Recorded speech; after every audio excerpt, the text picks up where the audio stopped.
नमस्कार, silk TV देख रहे हैं आप। मैं हूं आपके साथ सत्यम। आइए करते हैं खबरों की शुरुआत। सबसे पहले नजर डालते हैं आज की हेडलाइंस पर। विश्व एड्स दिवस पर डॉक्टरों ने दी जानकारी। कहा, युवाओं में रोमांच का बढ़ता क्रेज, बढ़ा रहा HIV का केस। कोरोना से बचाव को लेकर जिला प्रशासन ने चलाया मास्क चेकिंग अभियान। सरकारी गाइडलाइंस का पालन करने की दी सख्त हिदायत। विश्वविद्यालय के 43 केंद्रों पर हुई स्नातक पार्ट 3 की परीक्षा। कोविड-19 की दिशा निर्देश का दिखा असर। मुख्यमंत्री नीतीश कुमार पर तेजस्वी के बयान से भड़के मंत्री अश्विनी चौबे। बोले, राजनीतिक मर्यादा का रखें ख्याल।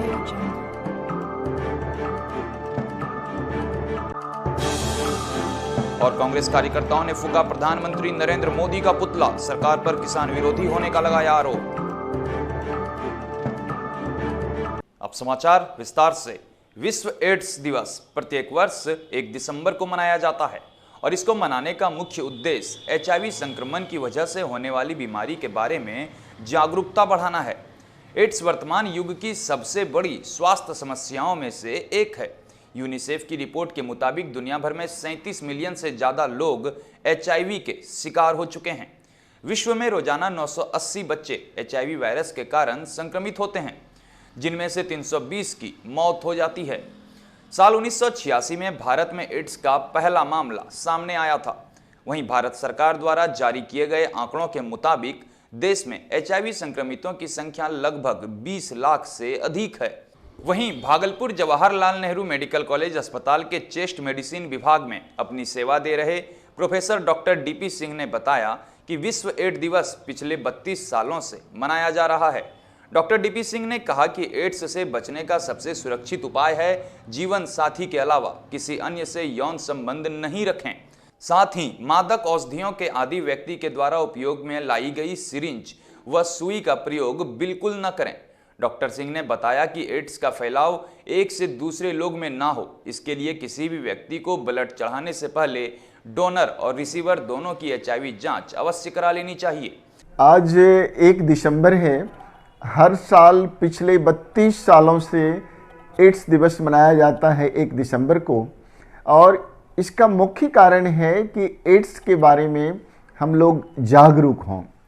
और इस बार नारा भी है कि एड्स एंडेमिक को, एड्स पेंडेमिक को, महामारी को हम लोग अंत करें।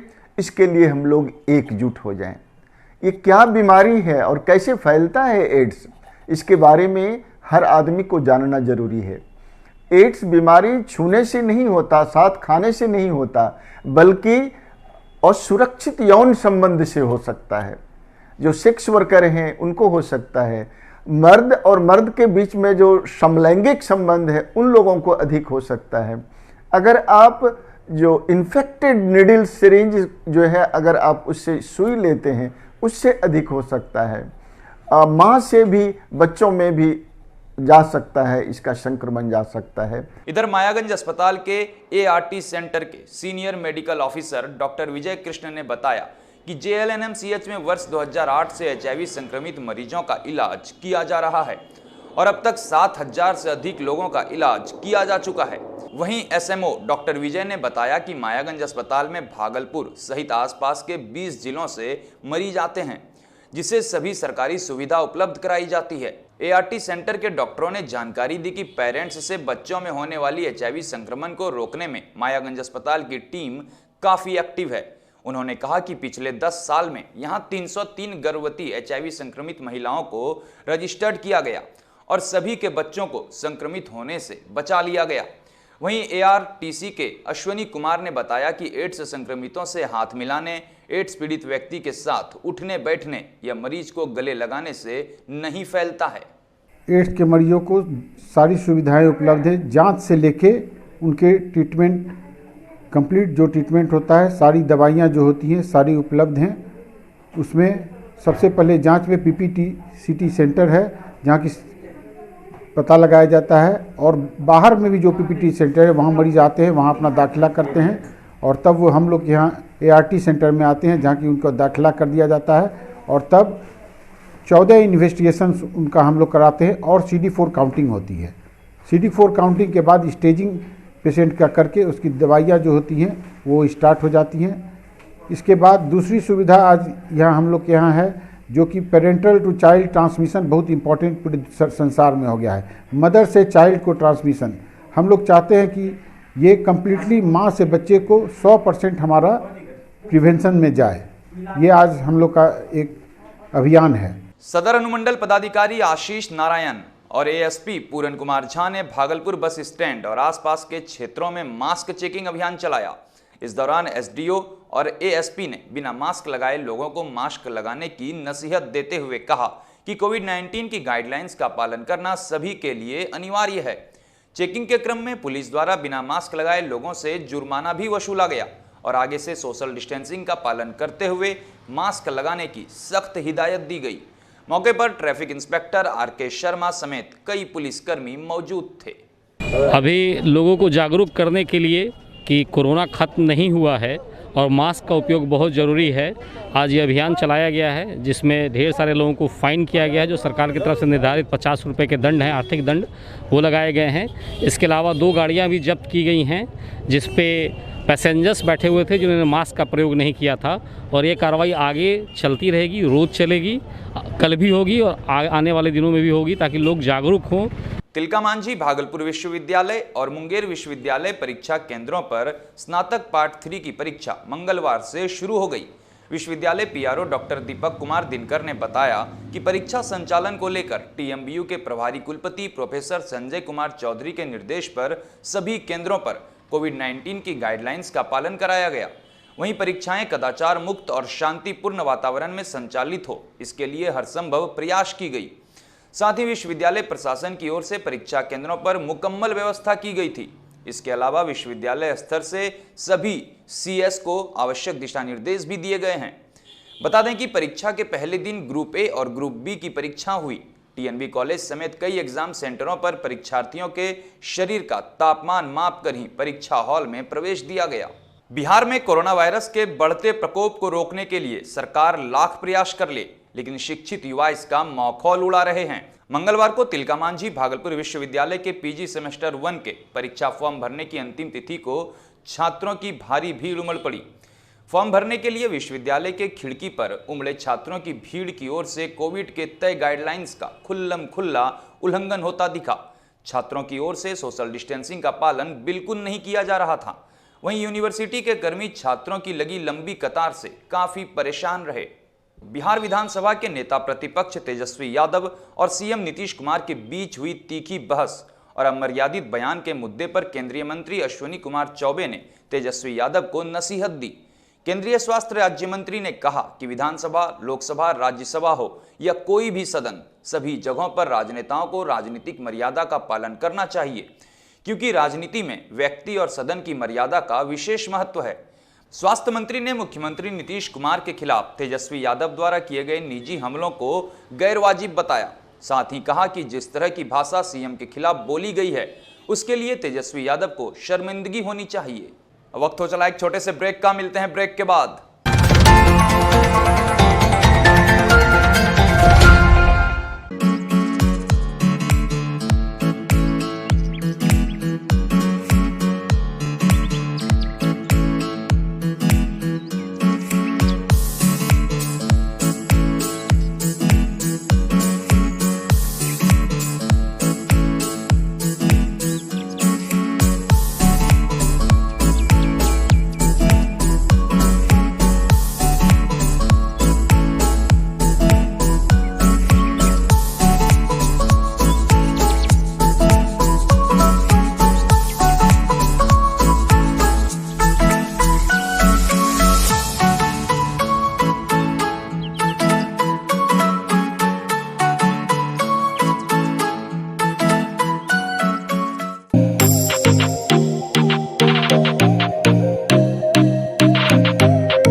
मन की उदासी, नस, सिर दर्द, हिस्टीरिया, पागलपन, मिर्गी, अनिद्रा, सेक्स रोग एवं नशा जैसे पुरानी शराब, गांजा, भांग, ड्रग्स एवं किसी भी प्रकार के पुराने नशे के इलाज हेतु संपर्क करें भागलपुर स्थित आनंद क्लिनिक, जो consultant neuropsychiatrist, sexologist, de addiction therapist के मशहूर डॉक्टर ऋषि आनंद की देखरेख में किया जाता है। अत्याधुनिक सुविधाओं से लैस इस अस्पताल में EEG, ECT एवं MBT के साथ साथ मरीजों के भर्ती हेतु 24 घंटे AC, नॉन AC, जनरल एवं स्पेशल वार्ड की सुविधाएं उपलब्ध है। आनंद क्लिनिक लाजपत पार्क, घंटाघर के उत्तर, मोक्षदा स्कूल के समीप, मशाक चक, भागलपुर, बिहार।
ब्रेक के बाद फिर से आपका स्वागत है। बढ़ते हैं अगली खबर की ओर। किसान बिल के विरोध में मंगलवार को जिला कांग्रेस कमेटी की ओर से कांग्रेस कार्यकर्ताओं ने नगर विधायक अजीत शर्मा के आवास से प्रदर्शन जुलूस निकाला। इस दौरान जिला कार्यकारी अध्यक्ष डॉक्टर अभय आनंद के नेतृत्व में समाहरणालय मुख्य द्वार के समीप प्रधानमंत्री नरेंद्र मोदी का कांग्रेस कार्यकर्ताओं ने पुतला दहन किया। साथ ही किसान विरोधी कानून वापस लेने की मांग करते हुए कार्यकर्ताओं ने कहा कि देश में कई जगहों पर किसान अपने अधिकार की लड़ाई लड़ने के लिए सड़कों पर हैं, लेकिन केंद्र की मोदी सरकार किसान के साथ अत्याचार कर रही है। डॉक्टर अभय आनंद ने कहा कि वर्तमान में कृषि बिल मोदी सरकार ने लाया है, उससे बड़े और उद्योगपति घरानों को लाभ मिलेगा, जबकि किसान भूखमरी के कगार पर पहुंच जाएंगे। उन्होंने कहा कि अपने ही खेत में किसान मजदूर बनकर रह जाएंगे, जिससे देश की आम जनता पर भी महंगाई की मार पड़ेगी। साथ ही उन्होंने कहा कि जब तक केंद्र सरकार काले किसान कानून को वापस नहीं लेती है, तब तक कांग्रेस पार्टी किसानों के हित में आंदोलन करती रहेगी। मौके पर काफी संख्या में कांग्रेस कार्यकर्ता मौजूद थे।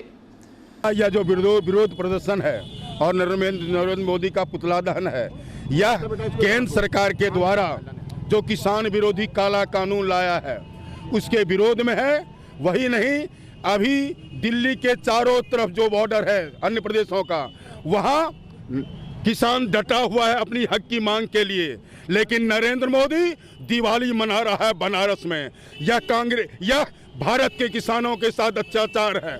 जब तक यह काला कानून जो किसान विरोधी है वह वापस नहीं लेता केंद्र सरकार, कांग्रेस पार्टी इसी तरह सड़क से लेकर संसद तक भाजपा की जो गलत नीति है और नरेंद्र मोदी की गलत नीति है उसके खिलाफ संघर्ष करते रहेगा। हम इस प्रदर्शन के माध्यम से केंद्र सरकार से यह मांग करते हैं कि वह विलंब इस काले कानून को वापस ले, क्योंकि अगर यह काला कानून कायम रह गया तो इस देश में बिचौलियों का चलेगा, किसान भूखों मरेंगे। जो किस खेती की जमीन है वह बड़े घरानों को पट्टे पर दे दी जाएगी। भागलपुर में बढ़ती ठंड को देखते हुए आपराधिक घटनाओं पर अंकुश लगाने के उद्देश्य से Bhagalpur senior SP Ashish Bharti police बलों के साथ देर रात सड़क पर उतरे। एसएसपी ने मध्य रात्रि को स्टेशन चौक समेत शहर के विभिन्न चौक चौराहों पर पुलिसिंग व्यवस्था का जायजा लिया और शादी विवाह के मौसम में दूर दराज क्षेत्रों से आने वाले लोगों की सुरक्षा व्यवस्था के साथ कोविड को लेकर तय किए गए गाइडलाइंस का पालन करने का निर्देश पुलिस अधिकारियों को दिया। बता दें कि कोविड-19 को लेकर सरकार द्वारा जो निर्देश दिए गए थे उनमें थोड़ी ढील दी गई है, लेकिन लोगों की भीड़ सड़कों पर अनियंत्रित न हो, इसको लेकर एसएसपी के निर्देश पर शहर में जगह जगह पुलिस बल की तैनाती की गई है। केंद्रीय स्वास्थ्य राज्य मंत्री अश्विनी चौबे सोमवार को बांका जिला भाजपा अध्यक्ष विकास कुमार सिंह के तेलिया गांव स्थित आवास पर पहुंचे, जहां उन्होंने कहा कि मार्च महीने तक कोरोना वैक्सीन उपलब्ध हो जाएगी और पूरे देश में इसे निःशुल्क बांटा जाएगा। हालांकि इसका दावा उन्होंने नहीं किया। उन्होंने कहा कि प्रत्येक गांव में बूथ नीति अपनाते हुए सबसे पहले कोरोना योद्धाओं, बुजुर्गों एवं 50 वर्ष के असाध्य रोगियों को वैक्सीन लगाया जाएगा। इसके लिए राज्य एवं केंद्र सरकार मिलकर एक नीति का निर्धारण करेगी। वैक्सीन का मानवीय जांच भी अंतिम चरण में है। उन्होंने प्रखंड स्तर तक के चिकित्सा केंद्र को अत्याधुनिक सुविधाओं से लैस करने का भरोसा दिया। इस दौरान पंचायत की मुखिया सपना देवी एवं अमित कुमार सिंह ने स्वास्थ्य मंत्री को बुके देकर सम्मानित किया। मौके पर ग्रामीण प्रोफेसर अरविंद कुमार सिंह, प्रखंड चिकित्सा पदाधिकारी डॉक्टर संजीव कुमार सिंह, बाल कुमार सिंह समेत दर्जनों ग्रामीण उपस्थित थे। पूरे भारत सरकार ने और बिहार सरकार ने मिलकर कोरोना से मुक्ति और कोरोना के कालखंड में जो श्रमिक भाई आए, क्वारंटाइन किया गया, या गांव-गांव में जिस प्रकार से आपने देखा कि टेस्टिंग का काम प्रखंडों में और सब जगह शुरू हुआ, तो ये भारत सरकार के सहयोग से ये टेस्टिंग का काम दुनिया में इकलौता देश अगर कहा जाए, इतनी बड़ी आबादी का देश चीन के बाद, और जहां हमारे पास में बहुत सारे संसाधन नहीं थे। अब आपको आश्चर्य लगेगा कि पहले हिंदुस्तान के अंदर एक लेबोरेटरी था आरटीपीसीआर टेस्ट करने के लिए, पुणे एक सिंगल। आज कितने हैं? आज लगभग 2500 के करीब हम बढ़ रहे हैं पूरे देश में। 2500 सरकारी और गैर सरकारी लैब। आज आप सोच सकते हैं 7 महीने में इतना बड़ा तंत्र कैसे खड़ा हो गया। बांका जिले के अमरपुर क्षेत्र में विभिन्न घाटों पर हो रहे अवैध खनन रोकने को लेकर बांका जिला पदाधिकारी सुहर्ष भगत एवं बांका एसपी अरविंद कुमार गुप्ता के नेतृत्व में छापेमारी अभियान चलाया गया। इस दौरान तारडी गांव के समीप बालू लोड एक हाईवा, 2 ट्रैक्टर एवं एक जेसीबी वाहन को जब्त किया गया। साथ ही मौके से एक युवक को गिरफ्तार भी किया गया है, जिसकी पहचान रजौन थाना क्षेत्र के डुमरिया गांव निवासी जित्तू कुमार के रूप में हुई है। जबकि पुलिस वाहनों को देखते ही अन्य बालू माफिया अंधेरे का फायदा उठाकर अपनी वाहन को छोड़कर फरार हो गए। मिली जानकारी के अनुसार सोमवार की रात डीएम, एसपी, खनन पदाधिकारी एवं पुलिस बलों द्वारा मादाचक, भदरिया समेत दर्जनों अवैध घाटों पर छापेमारी अभियान चलाया गया। अचानक चलाई गई छापेमारी अभियान से बालू माफियाओं में हड़कंप मच गया है। बता दें कि जब्त वाहनों के खिलाफ खनन अधिनियम के तहत प्राथमिकी दर्ज करते हुए कार्रवाई की जा रही है। छापेमारी अभियान में खनन पदाधिकारी महेश्वर पासवान, पुलिस निरीक्षक वकील प्रसाद यादव, अमरपुर थाना अध्यक्ष अरविंद कुमार राय समेत अन्य पुलिसकर्मी शामिल थे। अब अंत में चलते चलते एक नजर डालते हैं आज की हेडलाइंस पर। विश्व एड्स दिवस पर डॉक्टरों ने दी जानकारी, कहा युवाओं में रोमांच का बढ़ता क्रेज, बढ़ा रहा एचआईवी का केस। कोरोना से बचाव को लेकर जिला प्रशासन ने चलाया मास्क चेकिंग अभियान, सरकारी गाइडलाइंस का पालन करने की दी सख्त हिदायत। विश्वविद्यालय के 43 केंद्रों पर हुई स्नातक पार्ट 3 की परीक्षा, कोविड-19 की दिशा निर्देश का दिखा असर। मुख्यमंत्री नीतीश कुमार पर तेजस्वी के बयान से भड़के मंत्री अश्विनी चौबे, बोले राजनीतिक मर्यादा का रखें ख्याल।